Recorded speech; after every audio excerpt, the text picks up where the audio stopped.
What a day of Saturday football we have on tap for you. We got to talk about Ohio State dominating Indiana. We got to talk about Michigan dominating Nebraska. We got to talk about Texas and TCU. But first, we got to get into this wild Oregon-Washington game. Let's go. It's the #1 college football show.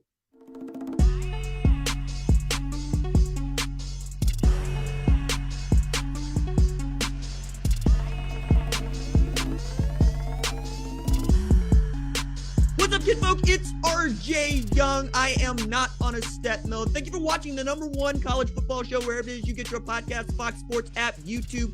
Thanks for listening, rate, review, all those nice things. But hey, look, I'm getting way ahead of myself already because we just got done watching an epic Pac-12 showdown between two rivals that hate each other, in the Washington Huskies and the Oregon Ducks. And it finishes with number 25 Washington upsetting number 6 Oregon 37-34. The last 7 minutes of this game were spectacular. Beginning with, man, we got to see the run game get started for Washington. Not something I thought we would say going into this game, because the Pac-12 has really been about throwing the ball, specifically if you are Washington. It's one of the best passing offenses in all of football. But Oregon is not here to be crowned Pac-12 champion just yet, but they are getting pushed by a Washington team that I thought, for instance, was going to get dunked on. As a matter of fact, having this great conversation with myself last week about should I rank Washington, knowing what happened the last time I ranked them. And then Bo Nix decided, yeah, RJ, maybe keep that one in the bag, as he is absolutely throwing downfield, finding guys like Troy Franklin open, finding guys like Dante Thornton open. And this game felt like it was going to be one in which Oregon could control it, especially knowing what Bo Nix is able to do in the passing game and what Bucky Irving was able to do in the run game. Look, Oregon had a 23-game winning streak at Autzen Stadium coming into this. And I talked to a couple of friends of mine that are Oregon and Washington fans, and they felt like this is going to go Oregon's way the whole way. And you could see why. Bucky Irving is breaking tackles. He's not eluding people. He's running over the Washington defense that just had all sorts of problems trying to corral him. 19 rushes for 141 yards. Goodness me. We get to see Michael Penix Jr. doing what he does.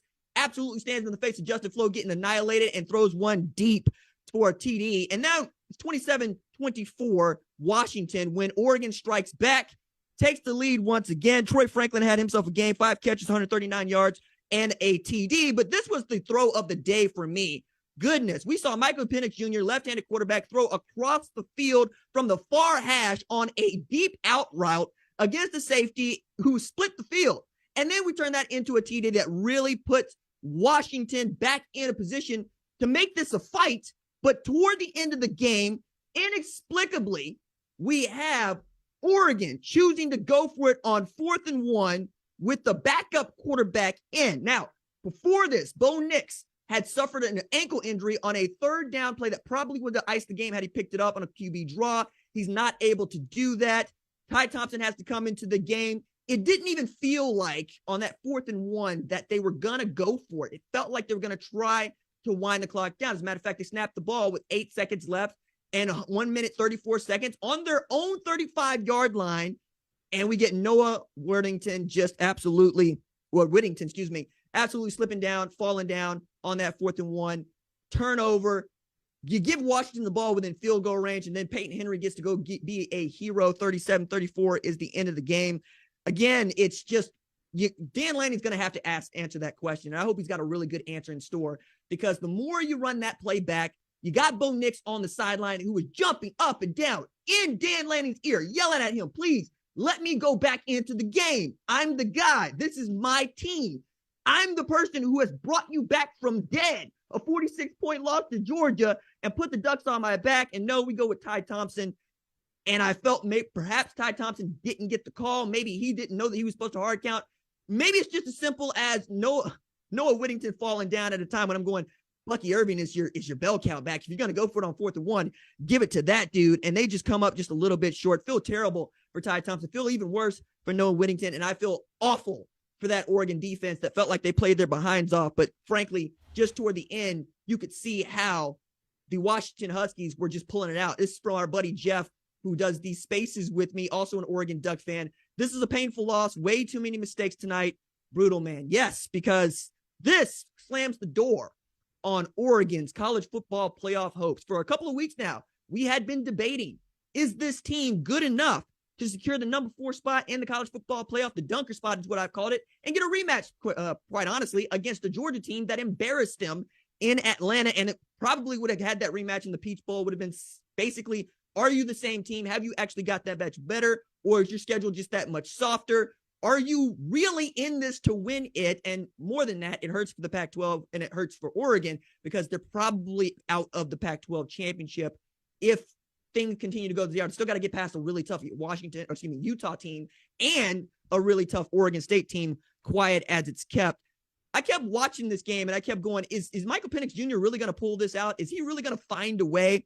And that's exactly what he did. 26-35, 408 yards, 2 TDs, and a pick. That pick, though, felt like that was going to seal it for Oregon because you're at the 1-yard line or close to it. You have basically one dude that's quadruple covered, and Michael Penix Jr. makes the ill-advised throw into a crowded area. It's tipped. The Ducks catch the ball on the 1-yard line, and it's turnover.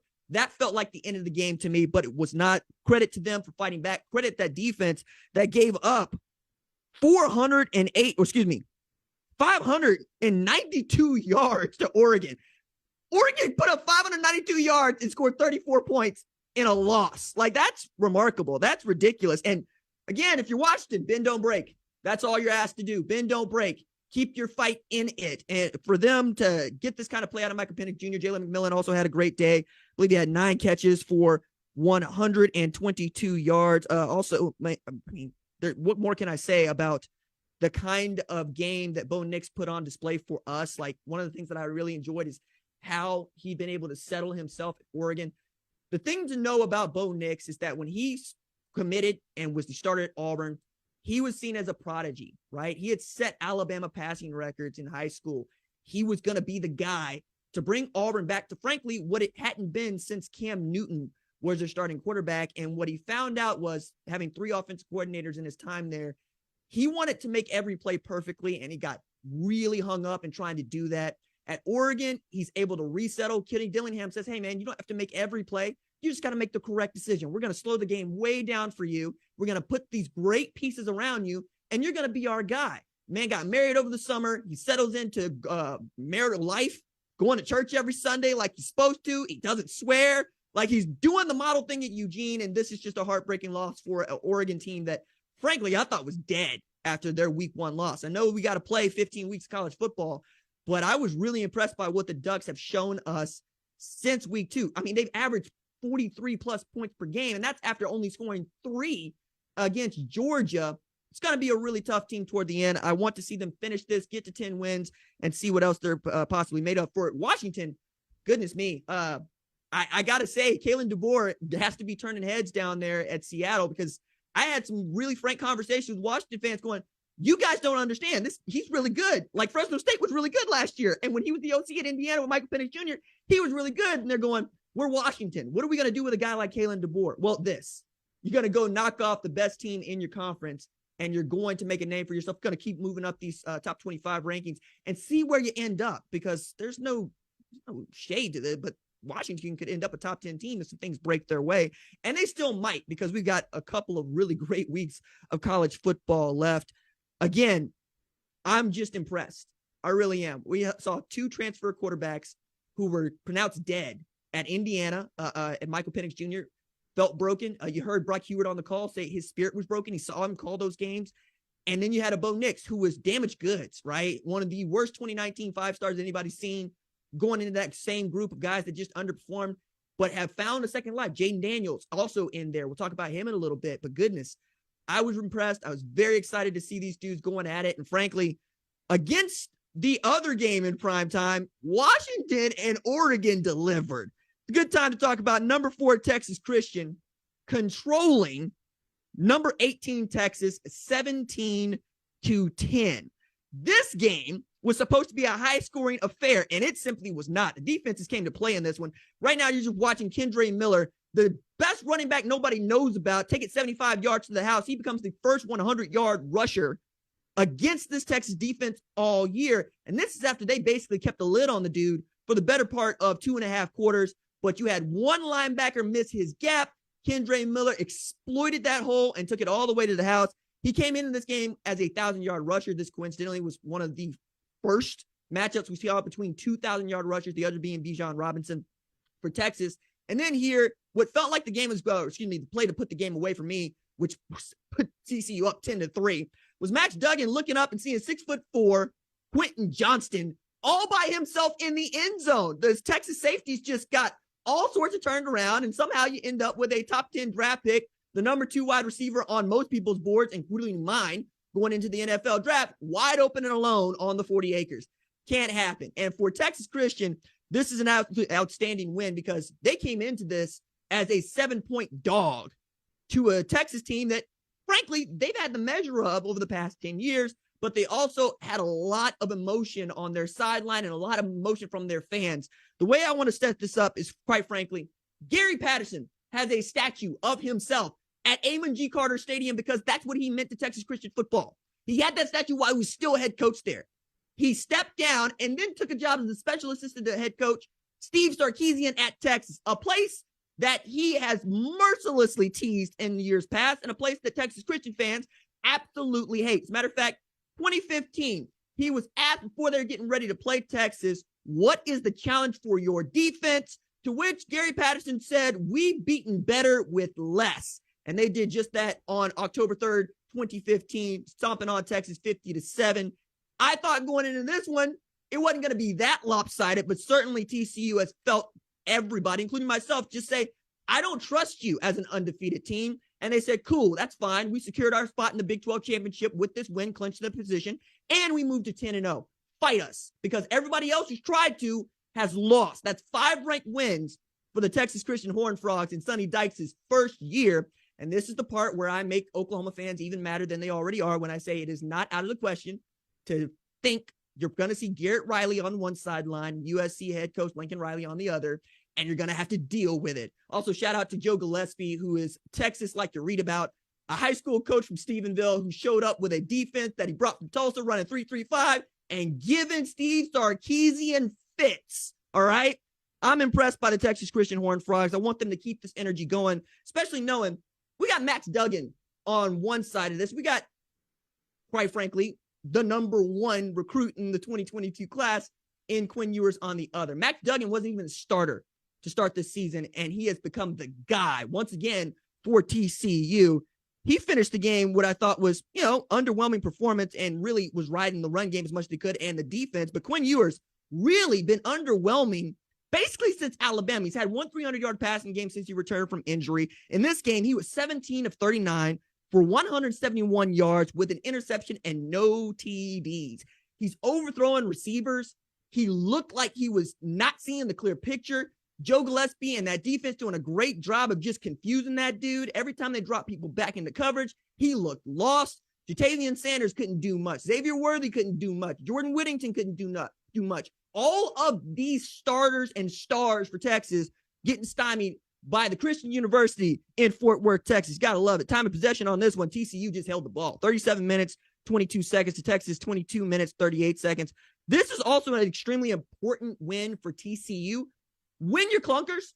That's the rule. Win the games that everybody says, I don't know if you're any good. And you get to say yes, but that's a W and not an L. We've seen it. Ohio State did it last week with Northwestern. This week, Texas Christian did it against a ranked Texas team that a couple weeks ago, even Joel Klatt is making the argument. Tell me that if you win this game, that's not a top 15 team against Alabama. Tell me that team's not that good. It's a good football team that TCU beat in a game that, frankly, does not break for them. They are scoring 43 points a game. Matter of fact, they ranked 3rd.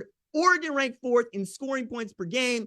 Both of them underperformed on that front, but came out with what I thought was, in TCU's instance, a defense that said, no, we're here to play in a way in which, frankly, they hadn't been tested all year.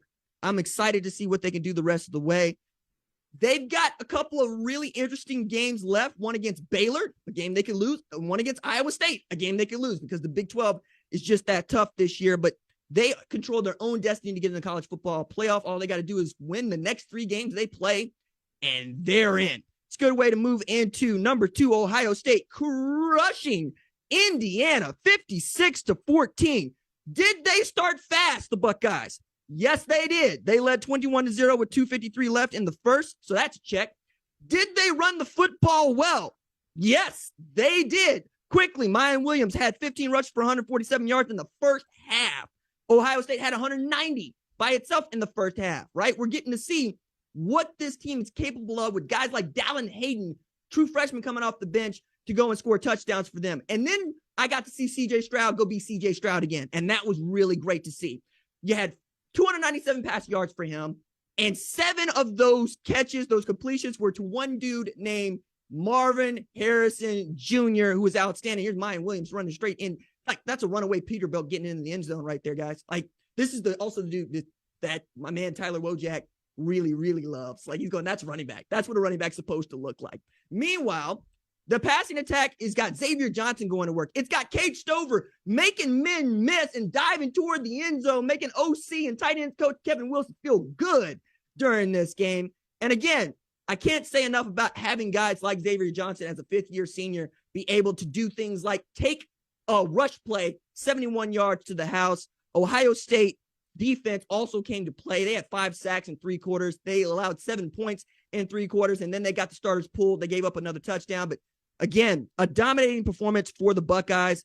And really, this play right here, Cameron Babb at the back of the end zone wearing the O block, his entire team coming around him as he comes to his knees, falls to the ground, and he could feel all of us celebrating with him. This is a man who had torn 4 ACLs in his time at Ohio State, had been thwarted over and over again by injury, and he got his first career touchdown in this win against Indiana on a team that was so excited to see that man in the end zone. And Ryan Day said this in his post-game press conference, and I think it's worth repeating. This is what college football is about. It's about moments like that. One of the reasons that I think Ryan Day even said, I love coaching, because like guys like Cam Babb exist, and my guys understand it when that guy scores what to many people is just a garbage time touchdown, but to the Ohio State faithful and to that football team meant the world. And I'm so impressed by the team chemistry on display there. Everybody pulling in the right direction. My question is, how good and how much fun would Ohio State be if they were completely healthy? All right. So that's a way of getting into what does the running back depth chart look like? Because look, I tweeted it earlier today. Ohio State has played multiple games without 2 of the nation's best skill players in Jackson Smith-Njigba and Travion Henderson. Okay. The Buckeyes are still one of the best teams in the country. Imagine how much fun a healthy Buckeye team would be. That means you got Jackson Smith-Njigba, a guy many of us thought would be the best wide receiver in the country before the hamstring injury, back. What if you get Mayan Williams and Travion Henderson back? What if you had Evan Pryor back? To this tweet that we saw from, because I didn't know if Mayan Williams was going to be okay the way he went down. He had to be taken off on a cart, but he had a cryptic tweet saying, we good, go Bucks. I hope that means he's healthy, because if he's healthy, then we feel better about not just Maryland, but the game to come November 26th. We've been talking about it all season long. Anybody that has a microphone talking about college football has been way up on this. It could be the first time since 2006 that Ohio State and Michigan are each 11-0 going into the game. Game of the century, part do, if you are an Ohio State fan or a Michigan fan. It's going to be a lot of fun. I also just want to throw this out here to talk about the position coaches and what they've been able to do specifically on the offensive side of the ball for Ohio State. You lose Jackson Smith-Njigba. Okay, we'll still have a Marvin Harrison Jr., a Julian Fleming, and Emeka Egbuka, who I think is the most versatile player in the country. He probably should win the Paul Hornung Award, and we can go deeper than that if we need to. We'll lose Travion Henderson for multiple games. We'll lose Mayan Williams for multiple games in the second half against Indiana altogether. That's okay. We got Dallin Hayden. We will move Chip Trayanum from linebacker to running back, lose him to injury because we lost TC Caffey also to injury, and we're still going to be able to run the ball effectively against a stout Indiana defense. Again, it's about being healthy. Tony Alford gets a healthy running back room. Look out. You already know what Brian Hartline is capable of with those players at wide receiver. And then Jim Knowles in that defense, outstanding stuff. Jack Sawyer brought an anvil to a football game. They had those 5 sacks. He's very excited to see Teron Vincent coming into his own as well. And those 3 safeties back there, Ronnie Hickman, Tanner McAllister, Latham Ransom, You don't know who's dropping. You don't know who's coming. It's been a lot of fun to watch them play. I can't wait for Ohio State and Michigan. That's going to be so much fun. Michigan kept up their end with a 34-3 stomping of Nebraska. That's going to be the game of, well, the season? Maybe. We'll see. It's got some steep competition when it comes to Alabama and Tennessee, or even Georgia and Tennessee, although that was much more of a dud than Alabama and Tennessee. Then, in the SEC, as I was just alluding to, number 9, Alabama holds off number 11, Ole Miss, 30-24. Alabama's defense really did step up big down the stretch. Felt like they needed to try to put a lid on just Quinshon Judkins, because Quinshon Judkins was having himself quite the day today. Even as Bryce Young was on the sideline berating his offense and some of the mental errors that they'd been able to make, forcing them, challenge him. Nick Saban challenging them in the first half. Are you guys going to show some fight, or are we going to lose back-to-backs? That's what's going to happen here. Are we really going to go down to Ole Miss, a team we haven't lost to in 6 years, to which Bryce Young said, no, we're not. I'm going to find Cam Latu on 3rd and 8 after we'd already been backed up for a crucial TD to tie the game up at 17s. Jackson Dart finds an answer back, and we get, Jonathan Mingo into the end zone back there, man. Just the way in which this game was back and forth toward the end. I was having so much fun watching Bryce Young move around like he is, rolling to his right. Goodness. Finding, what is that? Is that Corey Brooks in the back of the end zone? Yikes, man. Like, they got dudes when they got dudes. And again, Pete Golding looked at Henry To'o, looked at Will Anderson, looked at Jordan Battle, and challenged them to make a play. And they made a play on 4th down with 46 seconds left to play to seal this victory in a game where, man, it was back and forth the whole way. Shouts to Quinshon Judkins, who I think is going to end up being SEC Freshman of the Year, and frankly is the best kept secret in the SEC until this season. Outstanding game from him. Since 2014, Alabama has been in 6 of the past 8 SEC championship games. That comes to an end because Alabama won. Like, this is also just kind of interesting as we lead into the story that is LSU. But real quickly, all the way out, Jahmyr Gibbs didn't play in the second half of this game. Nick Saban said, hey, we had a twisted ankle for Jahmyr. Didn't feel healthy about him going. Jason McClellan had 19 carries for 80-plus yards, and you saw a lot of Roy Dell Williams. He also said Eli Ricks had a head injury. That is an outstanding cornerback for them. I don't say they missed Jahmyr Gibbs. It was just honestly kind of odd not to see him and his presence. But you're reminded of what he allows for Bryce Young to do, which is have another guy with capable set of hands to throw the football to, and I felt like he needed that more so today than he has in weeks past. So they're hopeful to get Jahmyr Gibbs back healthy pretty soon. But again, with their win, they allowed for LSU to hold the SEC West Championship if they kept up their end today, and they did. Number 7 LSU escapes Arkansas 13-10. The question is, what does this close win over Arkansas say about LSU? To which I say it doesn't say a whole hell of a lot about LSU at all, except, like they wanted to lose this game. And what had happened was Harold Perkins just decided, not today. I said, no, Satan. I said, no, sir, not today. The best defensive performance that we have seen all week, and perhaps the second best defensive performance I've seen all year, because of one reason in particular. All right. So I want to just run through this right quick. Harold Perkins had 8 tackles, 6 solo, 4 sacks, 4 tackles for loss, 2 forced fumbles. All he needed was a TD. And then I'm talking about him and JT Tuimoloau putting together 2 of the best performances by defenders past 3 years. But frankly, if not for JT Tuimoloau, we would be talking about Harold Perkins putting together the best defensive game of the year so far this year. That's a true freshman, by the way, folks. That's ridiculous. Like, that dude was running around like his name was Patrick Willis. He's running down Malik Hornsby. Malik Hornsby was the quarterback at Arkansas. He got pulled a little bit late, but the reason I'm saying he ran down Malik Hornsby because Malik Hornsby has 4.4 speed, legitimate 4.4 speed. And Harold Perkins closed the gap on that dude and drug him to the ground. I want to see Harold Perkins coming off the edge against the Georgia offense, and we're going to get to see it. That's going to be so much fun because LSU has won the SEC West Division in Brian Kelly's first season at LSU. I've said it before. I'm going to say it again because I'm right. LSU is the best job in the entire country, okay?